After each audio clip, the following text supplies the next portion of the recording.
안녕하세요. 저는 오랫동안 불교 철학을 바탕으로 삶의 이야기를 전해온 사람입니다. 오늘은 부부의 인연과 전생의 빚, 그리고 우리가 왜 이 생에서 함께하게 되었는지에 대해 말씀드리고 싶습니다. 제가 들려드릴 이야기는 조금 길지만 차분히 들어주시면 감사하겠습니다. 사람의 삶은 사실 한 번으로 끝나지 않고 전생과 현생, 또 그 다음 생으로 이어지는 긴 윤회의 흐름 속에 놓여 있다고 합니다.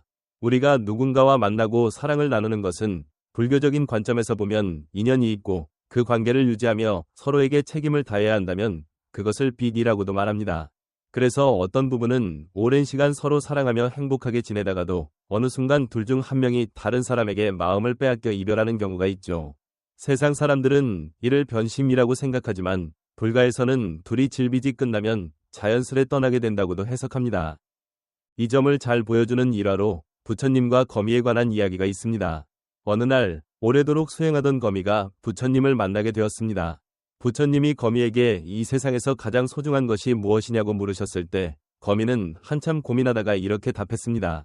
가장 소중한 것은 얻지 못한 것이며 이미 잃어버린 것입니다. 부처님은 고개를 끄덕이시고 거미에게 더 생각해보라 하시며 떠나셨습니다. 그리고 다시 1000년이 지나 거미를 찾아왔을 때도 거미의 대답은 변함이 없었죠. 부처님은 거미에게 계속 깨달음을 구하라고 당부하셨고 어느 날 거미는 자신의 거미줄 위에 맺힌 이슬 한 방울에 완전히 마음을 빼앗겨서 오랫동안 넋을 잃고 바라보았습니다. 그러나 바람에 휩쓸려 그 이슬이 사라지자 거미는 큰 상실감과 외로움, 그리고 아픔을 느꼈습니다. 그제야 거미는 가장 소중한 것은 바로 잃어버린 그것이다라는 깨달음을 얻게 되었고 부처님은 거미가 비로소 참뜻을 이해했다며 사람으로 환생할 기회를 주셨습니다. 그렇게 거미는 저운이라는 아가씨로 다시 태어났는데 훗날 깜록이라는 쯔랑 응무엔 장원급제자를 만나게 됩니다. 그러나 깜록은 전생의 인연을 전혀 기억하지 못했을 뿐 아니라 저운이에게 별다른 마음도 품지 않았죠. 결국 깜록은 왕의 명으로 공주와 혼인하게 되고 저운이는 다른 이와 혼인해야만 했습니다.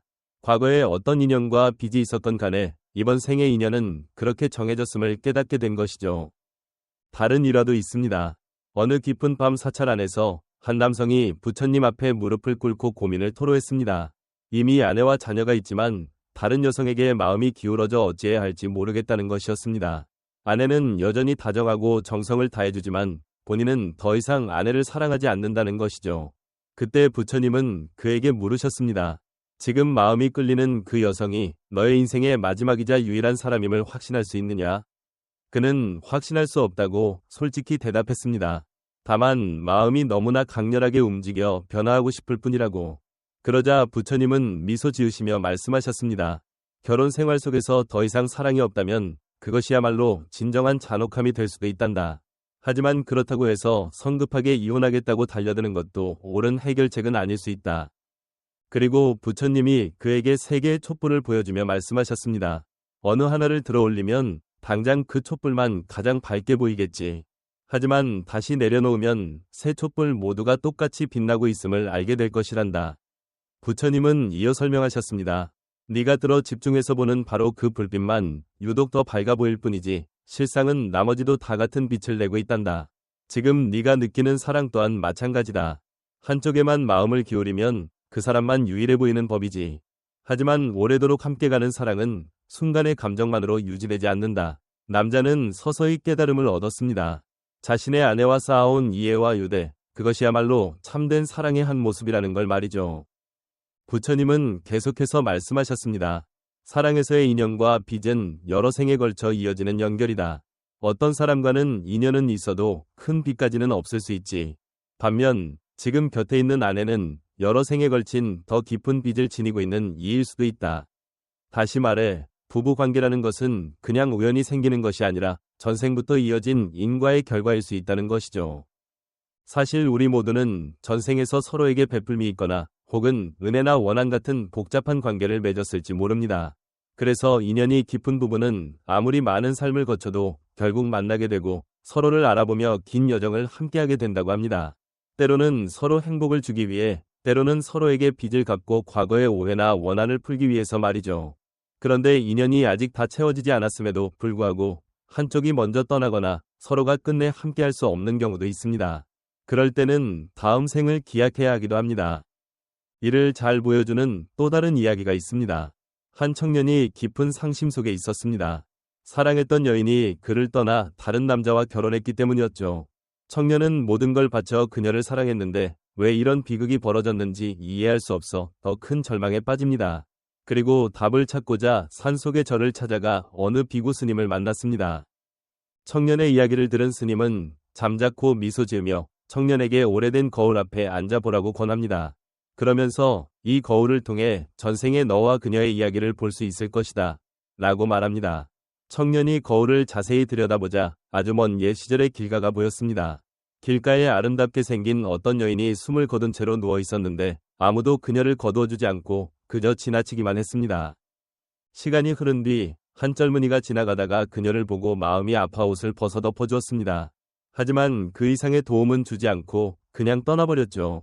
장면이 전환되더니 또 다른 남자가 나타났습니다. 그는 그녀의 시신을 보자마자 더욱 안타까워하며 옷을 덮어주는데 그치지 않고 곱게 장례까지 치러주었습니다. 거울 속 장면이 사라지자 스님은 청년에게 설명했습니다. 보았느냐? 전생에 너는 그 여인을 보고 옷을 덮어주긴 했지만 거기까지였다. 반면 지금 그녀가 선택한 남자는 단순한 연민을 넘어 끝까지 책임을 졌지. 그래서 이번 생에 두 사람은 더 큰 인연과 빚을 이어가게 된 거란다. 청년은 말없이 고개를 떨구었습니다. 전생에서 자신이 베풀었던 건 아주 작은 도움에 불과했고 그것으로 만들어진 인연도 거기까지였다는 것을 알게 된 거죠. 스님은 조용히 말했습니다. 너희 둘 사이에 인연은 있었으나 빚은 얕았다. 그녀가 이번 생에 선택한 남자는 둘 사이에 더 깊은 빚이 있었기 때문에 부부로 이어진 것이다. 이미 다한 인연을 억지로 붙잡지 마라. 오히려 놓아주는 법을 배워라. 그리고 이 불가의 가르침을 통해 청년은 비로소 마음을 내려놓게 되었습니다. 그는 더 이상 미련을 갖지 않고 남은 삶을 자신을 닫고 새로운 인연을 기다리기로 했습니다. 이렇듯 부부가 된다는 건 그냥 지금 이 순간의 감정만으로 이루어지는 게 아니라 많은 생을 거치며 쌓인 인연과 빚의 결과일 수도 있다는 겁니다. 그리고 한번 부부가 되었어도 끝까지 화목하게 사는 건 더욱 쉽지 않습니다. 함께 지어온 업이 선하면 행복이 따라올 것이고 악업이 쌓여 있으면 고난이 따를 수도 있죠. 제가 오래전부터 들은 그리고 잊지 못하는 이야기가 있습니다.